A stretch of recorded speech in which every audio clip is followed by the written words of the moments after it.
హనుమకొండ చేరుకున్నారు సీఎం రేవంత్ రెడ్డి. సీఎంతో పాటు మంత్రులు పొంగులేటి, పొన్నం, సీఎం సలహాదారు వేం నరేందర్ రెడ్డి ఉన్నారు. ఇక సమ్మయ్య నగర్, పోతనగర్, రంగంపేట చేరుకుని అక్కడ ముంపు ప్రాంతాలను సీఎం పరిశీలించారు. నయీం నగర్ బ్రిడ్జ్ సైతం పరిశీలించారు.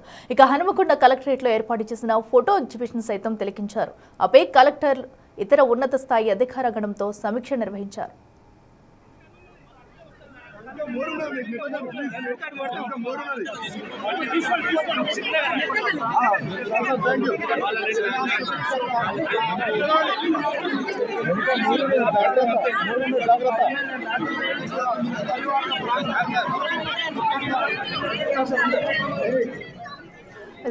అటు వరంగల్ చేరుకున్న ముఖ్యమంత్రి అయితే అక్కడ ప్రజలతో కూడా మమేకమై మాట్లాడుతున్నారు. తమ సమస్యలను కూడా సీఎం రేవంత్ రెడ్డికి అయితే వివరిస్తున్నారు. సో ఏదైతే వరద ముంపు ప్రాంతాలకు గురైన బాధితులందరినీ కూడా నేరుగా కలుస్తున్నారు CM Revanth Reddy. Big TV screen మీద మన విజువల్స్ చూస్తున్నాము. సో ఇప్పటికీ అటు నయీం పరిసర బ్రిడ్జ్ను కూడా పరిశీలించారు. సో అనంతరం వరద ముంపు ప్రాంతాలకు గురైన వారిని నేరుగా వెళ్ళి సో కలిసి కూడా అక్కడ వారి బాధలను కూడా వింటున్నారు. సో తమకున్న సమస్యలను కూడా సీఎం రేవంత్ రెడ్డితో చెప్పుకునే ప్రయత్నం చేస్తున్నారు. సో అక్కడ గ్రామస్తులు సైతం కూడా సో ఆకస్మిక వరదతో కూడా ఎంతమంది ఈ వరదల్లో చిక్కుకుని నష్టపోయారనేది కూడా మనం చూసాము. సో దీనిపై కూడా ఒక ప్రొసీజర్ ఫాలో అవుతూ వారందరికీ మరొకసారి ఇలాంటి ఘటనలు పునరావృతం కాకుండా చూసేందుకు ముందు జాగ్రత్తలు తీసుకోవాలంటూ ఇప్పటికే అటు కలెక్టర్లు కూడా ఆదేశాలు చేశారు. సో అయితే భారీగా చాలా మంది అటు పంట నష్టంతో పాటు చాలా మంది కొన్ని కుటుంబాలు అయితే సో ఇల్లు కూడా లేని పరిస్థితి అయితే అక్కడ నెలకొంది. కనీసం నిత్యావసర సరుకులు కూడా ఇంట్లో లేకుండా పోయిన దృశ్యాలు మనం చూసాము. సో వారందరికీ కూడా మేలు చేసేందుకు తక్షణ సహాయం అందించేందుకు కూడా సీఎం రేవంత్ రెడ్డి అయితే నేరుగా అక్కడికి చేరుకుని పర్యటిస్తున్నారు. సో ప్రతి ఒక్కరిని కూడా ప్రతి ఒక్కరితో పలకరిస్తూ వారికి ఉన్న అవసరాలను కూడా విన్నవించుకుంటున్నారు. సో ఎలాంటి పరిస్థితులను అధిగమించి వచ్చారు, సో ఆకస్మిక వరదల సమయంలో సో ఎలాంటి సిచ్యువేషన్స్ చూసారనేవి కూడా సీఎం రేవంత్ రెడ్డితో వివరించుకుంటున్నారు. సో ప్రతి ఒక్కదాన్ని కూడా ఆయనైతే నేరుగా వింటున్న దృశ్యం మనం చూస్తున్నాము.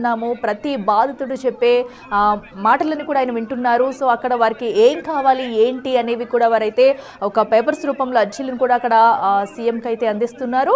సో మరి కాసేపట్లో అనంతరం కూడా సీఎం రేవంత్ రెడ్డి మాట్లాడే ఛాన్స్ అయితే కనిపిస్తుంది. ఇప్పటికే అక్కడ ఉన్న పంట నష్టానికి సంబంధించి అలాగే రోడ్లు చాలా మంది కుటుంబాలు అయితే కనీసం తినడానికి తిండి త్రాగునీరు కూడా లేక దిక్కు తోచని స్థితిలో అయితే ఈ ఆకస్మిక వరదల్లో చిక్కుకున్నారు. సో వారందరికీ కూడా నష్టపరిహారం అందించేందుకు తక్షణ సహాయం చేసేందుకు అయితే కాంగ్రెస్ సర్కార్ అయితే నిర్ణయం తీసుకుంది. ఈ నేపథ్యంలో ఇప్పటికే పలువురు మంత్రులు పర్యటించి ఒక నివేదికనైతే ఇచ్చారు. సో అనంతరం ఇప్పుడు నేరుగా సీఎం రాకతో అయితే వారికి మరికొంత ధైర్యం నింపేటట్టు అయిందని చెప్పుకోవాలి. సో నేరుగా వెళ్ళి వారి బాధలను అయితే సీఎంఏ నేరుగా వారి దగ్గరికి వెళ్ళి కూడా వారి బాధలను వింటున్నారు. సో అయితే వరదల సమయంలో వారు ఎన్ని ఇబ్బందులు పడ్డారు అనేది కూడా తెలుసుకుంటున్నారు సీఎం అయితే.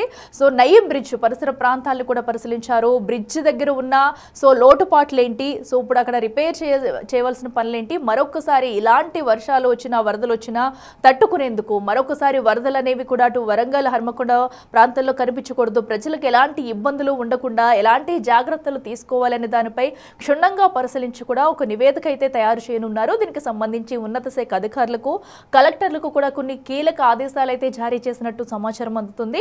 సో నయీం బ్రిడ్జ్ సహా అక్కడ డ్రైనేజీ వ్యవస్థ కూడా సరిగా లేదు. సో గత ప్రభుత్వ హయాం నుంచి కూడా ఈ డ్రైనేజీ వ్యవస్థను అయితే ఎవరూ పట్టించుకోలేదు. దానివల్లనే మొత్తం రోడ్లు తెగిపోవడం, అలాగే వాగులు వంకలు పొంగు పొర్లుతుండడం, కట్టలు తెగిపోవడంతో కూడా అక్కడ ఉన్న జనావాసాలుగా అయితే వరద త్వరితగతిని చేరుకుంటుంది. సో దీంతో ఆకస్మిక వరదకైతే చాలా మంది ముంపు ప్రాంత వాసులైతే ఈ వరదల్లో చిక్కుకుని నష్టపోయారని చెప్పాలి. సో వాటన్నింటినీ కూడా సీఎం రేవంత్ రెడ్డి ప్రతి దాన్ని క్షుణ్ణంగా పరిశీలిస్తున్నారు. నేరుగా బాధితుల వద్దకు వెళ్ళైతే అక్కడ సీఎం అయితే వారిని మాట్లాడి పరామర్శించారు. వారి బాధలను అయితే నేరుగా విన్నారు. నయీం బ్రిడ్జ్ను కూడా పరిశీలించారు సీఎం రేవంత్ రెడ్డి. సో అనంతరం కూడా అక్కడ కలెక్టర్లతో మాట్లాడి ఒక నివేదిక అయితే తయారు చేసి కీలక ఆదేశాలు జారీ చేయనున్నారు. ఇక మరింత సమాచారం మా ప్రతినిధి వేణు అందిస్తారు. వేణు, చెప్పండి. ఇప్పటికే అటు సీఎం రేవంత్ రెడ్డి అయితే అక్కడికి చేరుకుని నయీం బ్రిడ్జ్ను పరిశీలించారు, అలాగే బాధితులతో కూడా నేరుగా మాట్లాడారు. సో ఇప్పుడు అక్కడ సిచ్యువేషన్ ఏంటి, ఎలాంటి నిర్ణయాలు తీసుకుని ఉన్నారు? ప్రస్తుతం వరద ముప్పు ఎక్కువ ప్రభావము హనుమకొండలో ఉంది. అది ప్రధానంగా నయీం నగర్ అలా కూడా గతంలో ఎన్నేళ్ల నుంచో అది నిర్మాణం చేస్తే ముంపు సమస్య ఉండదంటూ భావించి కాంగ్రెస్ ప్రభుత్వం వచ్చిన తర్వాత యుద్ధ ప్రాతిపదికన 8 నెలల్లోనే ఈ యొక్క బ్రిడ్జ్ నిర్మాణానికి పూర్తిగా వెడల్పు చేయడం, రిటైనింగ్ వాల్ నిర్మాణం కంప్లీట్ చేశారు. సో ఆ తర్వాత ముంపు రాదని భావించారు. కానీ ఈ స్థాయి ముంపు రావడంతో ప్రధానంగా నయీం నగర్ నాలాతో మిగతా ఎగువ నుంచి వచ్చేటువంటి వాటర్ అంతా కూడా అందులోకి డైవర్ట్ చేయడము, డక్టుల నిర్మాణము, అదేవిధంగా ఇంటర్నల్ డ్రైనేజ్ సిస్టమ్ ని వైడనింగ్ అనే దానికి సంబంధించి పూర్తిగా అటు greater Warangal municipal commissioner Chahad Bajpai, అదేవిధంగా ఆ స్థానిక ఎమ్మెల్యే నాయన్ రాజేంద్రతో కూడా కొద్దిసేపు ఆయన ముచ్చటించారు. అసలు నయన్ నగర్ నాలలో దాదాపుగా 4000 నుంచి 5000 క్యూసెక్కుల డ్రైనేజ్ వరద, ఫ్లడ్ ఫ్లో వరద వచ్చినా కూడా ఎటువంటి డ్యామేజ్ లేకుండా ఫ్రీ ఫ్లో ఉంటుంది. సో ఆ స్థాయిని మించినటువంటి వరద రాకున్నా కూడా కాలనీ లోపలికి ఎందుకు వచ్చిందనేది ఆడ కమిషనర్ తో ఆయన ఒక ప్రశ్న వేయడం జరిగింది. సో దీంతో నయీం నగర్ నాలా నిర్మాణం పూర్తయింది, కానీ దీని ఎగువన ఉన్నటువంటి వడ్డేపల్లి కానీ సోమిడి ప్రాంతం నుంచి కానీ ఓవైపు అదాలత్ జంక్షన్ నుంచి కానీ వచ్చేటువంటి వరద మొత్తం నయీం నగర్ డ్రైన్ లోకి రావడానికి ఇంటర్నల్ గా ఉండాల్సినటువంటి డ్రైనేజ్ సిస్టమ్ సరిగా లేదనే విషయాన్ని సీఎం రేవంత్ రెడ్డి దృష్టికి తీసుకెళ్లారు. దీంతో ఈ నిర్మాణానికి సంబంధించి దాదాపుగా 3 వైపుల నుంచి భారీ వరద సమ్మయ్య నగర్ వద్దకు వస్తుంది. ఆ వరదను కంప్లీట్ గా కాలనీ లోపలికి మళ్ళకుండా పూర్తి స్థాయి లోపల దాన్ని ఈ నయీం నగర్ డ్రైనేజ్ లోపలికి తీసుకెళ్లాల్సిన అవసరం ఉంది. కాబట్టి దానికి సంబంధించి అంశాలే కమిషనర్ తో మాట్లాడాడు, అక్కడ స్థానిక ఎమ్మెల్యేతో మాట్లాడాడు. అయితే ఈ నిర్మాణాన్ని నయీం నగర్ డ్రైన్ నిర్మాణం తర్వాత 2వ ఫేజ్ లో నిర్మాణం చేసేందుకు కూడా దానికి సంబంధించి ప్రణాళికలు చేశారు. అయితే ఆ విషయం నాయన్ రాజేంద్ర రెడ్డి వరంగల్ పశ్చిమ ఎమ్మెల్యే సీఎం దృష్టికి తీసుకెళ్లడంతో దానిపై సమీక్షలో చర్చిద్దామంటూ కూడా ఆయన చెప్పడం జరిగింది. సో దీన్ని బట్టి చూస్తే పూర్తిగా హనుమకొండ నగరానికి వరద ముప్పు రావద్దనేటువంటి దానిపైన ఒక సీఎం అయితే కృతనిశ్చయంతో ఉన్నట్టుగా తెలుస్తోంది. సో దీనికి సంబంధించి ఇప్పటికే 2 సార్లు పశ్చిమ ఎమ్మెల్యే నాయని రాజేందర్ రెడ్డి అధికారుల దృష్టికి తీసుకెళ్లారు. దీనిపై డిపిఆర్లు సిద్ధం చేయించారు. సో పూర్తిగా అటు వడ్డేపల్లి నుంచి వచ్చేటువంటి భారీ వరదను కూడా దారి మళ్లించడానికి ప్రణాళికలు సిద్ధం చేశారు. మరోవైపు గోపాలపూర్ నుంచి ఒక రోడ్డుకు లెఫ్ట్ సైడ్ న కంప్లీట్ గా 6 ఫీట్లతో ఉన్నటువంటి డ్రైన్ ఉంది.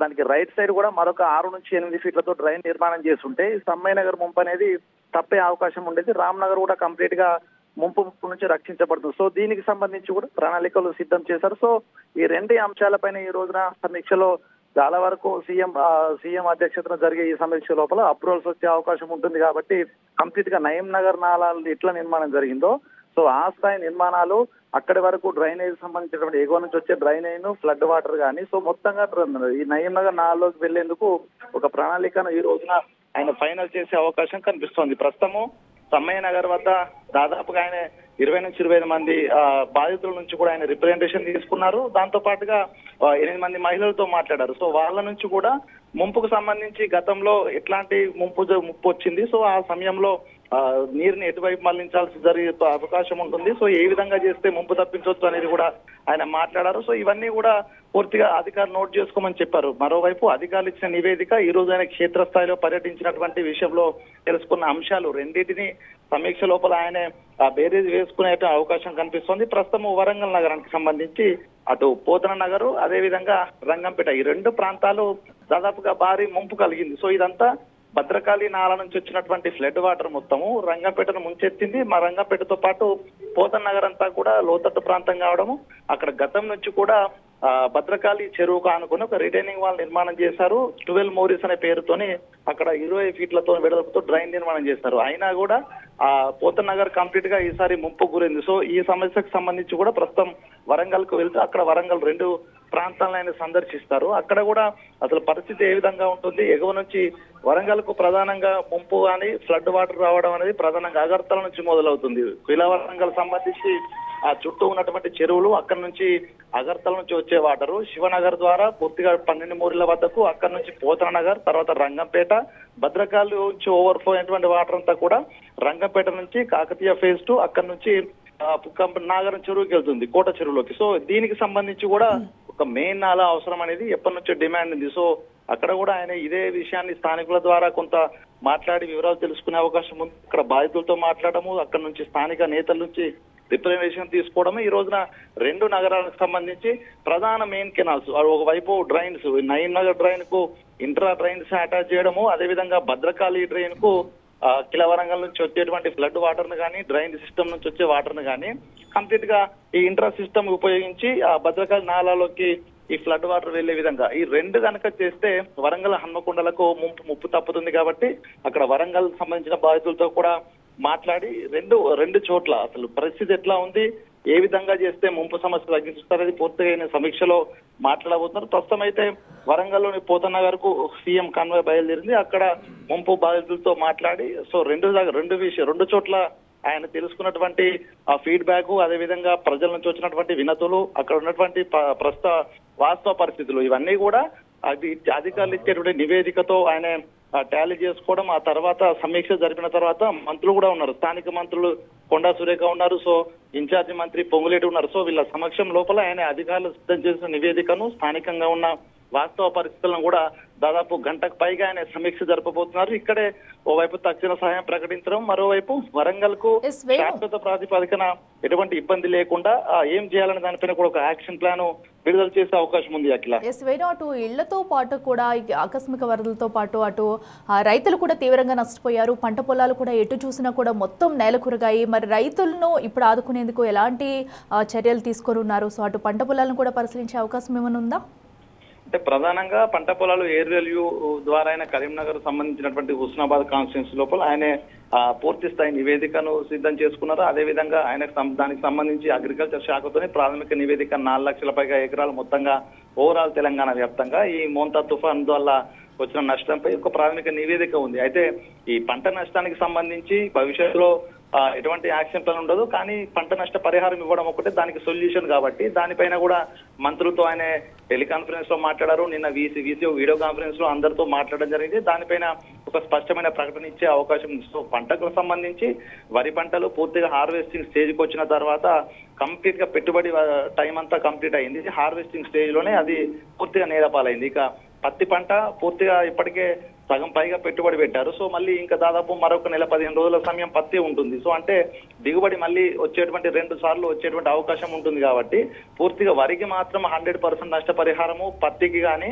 మొక్కజొన్నకు కానీ కొంత పర్సంటేజ్ ప్రకారం నష్టపరిహారం ఇవ్వాలనేది ప్రాథమికంగా అధికారులు ఇచ్చిన నివేదికలో ఉంది. సో దీన్ని బట్టి చూస్తే సీఎం పంటలకు సంబంధించి ఏ పంటకు ఎంత నష్టపరిహారం ఇవ్వాలి దానిపైన ఒక బ్రేకప్ ఉంది కాబట్టి దానిపైన చర్చించి ఈ రోజు ప్రకటన చేసే అవకాశం ఉంది. ఒకవేళ అన్ని పంటలకు సమానంగా ఎకరాకు పరిహారం ప్రకటిస్తారా, లేకుంటే పంటల వారీగా, ఎందుకంటే దానికి పెట్టుబడి ఒక్కొక్క పంటకు ఒక్కొక్క రకంగా మారుతుంది కాబట్టి దానికి సంబంధించి ఆ విధంగా ఈ రోజున ప్రకటన చేస్తారా అనేది సమీక్ష తర్వాత పంటలకు సంబంధించి నష్టపరిహారం పైన ప్రకటన చేసే అవకాశం ఉంది. ఇప్పటికే మంత్రి తుమ్మల కూడా కేంద్రం ఎటువంటి సహాయం చేయకున్నా, కేంద్రం నష్టపరిహారం ఇవ్వకున్నా కూడా మొంతా తుఫాను వరదల బాధితులను, పంట నష్టపోయిన వాళ్ళందరినీ ఆదుకుంటామంటూ కూడా వ్యవసాయ శాఖ మంత్రి ప్రకటన చేశారు. సో దాన్ని ఈ రోజున సీఎం రేవంత్ రెడ్డి కూడా పూర్తి స్థాయి నివేదికను సమీక్షలో పూర్తిగా తెలుసుకున్న తర్వాత దానిపై ప్రకటన చేసే అవకాశం ఉంది. అయితే ప్రధానంగా పంటల నష్టం అనేది కొంత బీమా సంబంధించిన అంశంతో ముడిపడి ఉన్న నేపథ్యం లోపల దానికి సంబంధించి ఇప్పటికే సీఎం కూడా కొంత